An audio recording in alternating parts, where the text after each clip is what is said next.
Welcome to BSc Statistics students.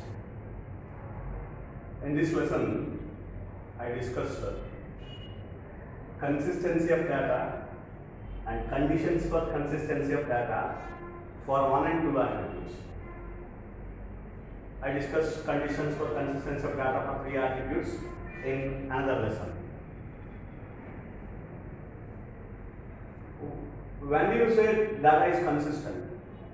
What is the definition? If all the class frequencies are non-negative, which means greater than or equal to 0, are non-negative, which must be positive or 0, either positive or 0, that is greater than or equal to 0. No class frequency should be negative. No class frequency should be negative. Then the data is said to be consistent. If all class frequencies are non-negative, that is greater than or equal to 0, that is no class frequency should be negative, then the data is said to be consistent.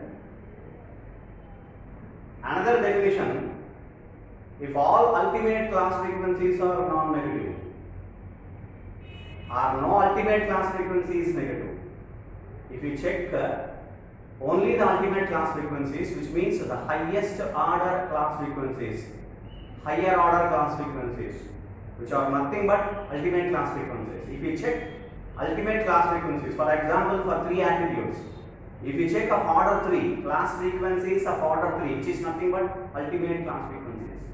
If you check only the ultimate class frequencies, if they are all non-negative, then the data is said to be consistent. Why? Because the reason that every class frequency can be expressed as in terms of ultimate class frequencies. So that is the reason why instead of checking all the class frequencies, for example, there are class 3 cube class frequencies for 3 attributes, 27, whereas the ultimate class frequencies are only 3 square 2 power n, 2 cube 8, 2 cube 8 for 3 attributes. Instead of taking 27 class frequencies, whether they are greater than or equal to 0, or simply they are negative or not, that is they should be non-negative, we check only 8 class frequencies. That's enough to check all. We can simply state by checking these 8 class frequencies, that is ultimate class frequencies, and then we can specify the entire data is consistent.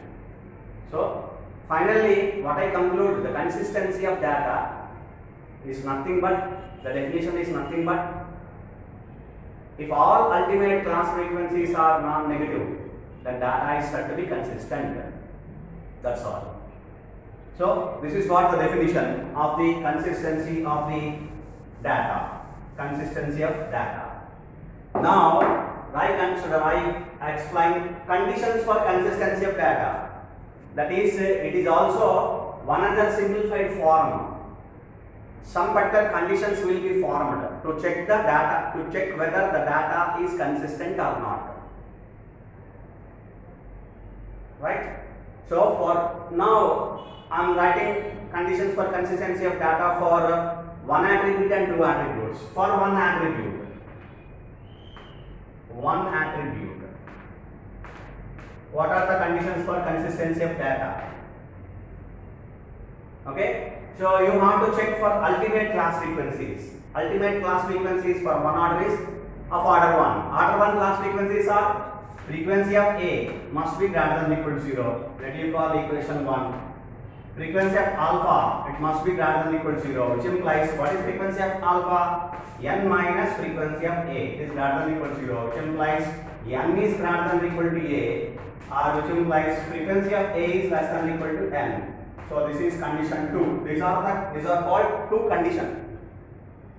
Condition 1 is we have to check whether frequency of A is greater than or equal to 0. And condition number 2 is we have to check whether frequency of A is less than or equal to N, capital N. What is capital N? The total number of units or total number of persons in a particular data. Okay, so therefore, if you check frequency of A is greater than equal to 0 and frequency of A is less than equal to n, that is, we concentrate only on frequency of A or whatever it is, that is in the single attribute. If the single attribute is B, we check for B. So if frequency of A, whether it is greater than 0, less than equal to n, then data is consistent. That's all. These are called condition for consistency of data for one attribute. Now you see, for two attributes, I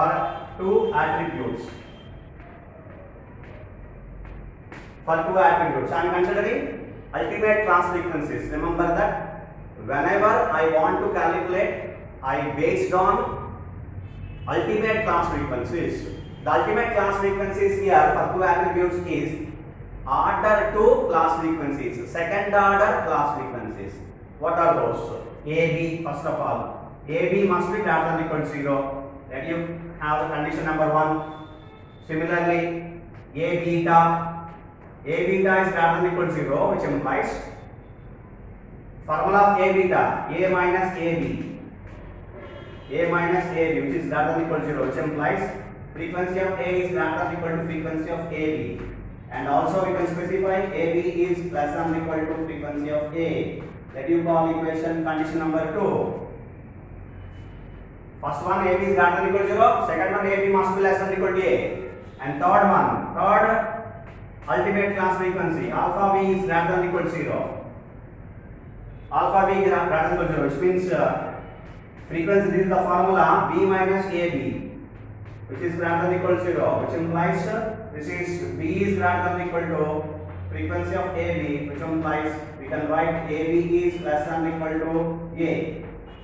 AB is less than or equal to B. So answer is equation condition number 3. And similarly, alpha beta, it is greater than or equal to 0, which implies the formula is alpha beta. For alpha beta is n minus A minus B plus AB, which must be greater than or equal to 0, which implies I am writing frequency of AB must be greater than or equal to frequency of A plus frequency of B minus n. That you call condition number 4. Right? So now you see there are 4 conditions based on AB, A, B and n. Frequency of AB, frequency of A, frequency of B, frequency of n. That is capital N. Total frequency, that total number of persons, capital N. Right? So therefore, now you see the conditions. AB must be greater than or equal to 0. We have to check. This is condition 1. Condition 2, whether we have to check whether AB is less than or equal to A. Condition 3, whether AB is less than or equal to B. We have to check whether AB is less than or equal to B.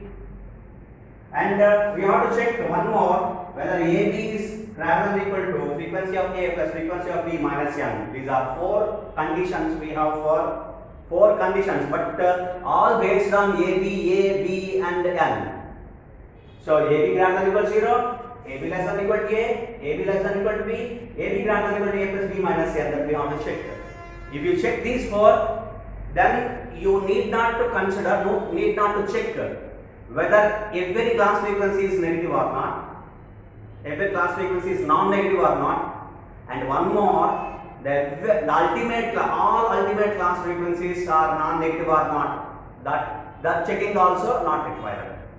These two checking of every class frequency R, or checking the ultimate class frequencies whether they are non-negative or not, you need not to check. If you check these 4, which are enough to check the consistency of data for 2 attributes. This is for 1 attribute. Conditions here, this is 1, and this is 2. So hope you understand. So these are the conditions for consistency of data for 1 attribute and 2 attributes. We discussed 3 attributes in the next lesson.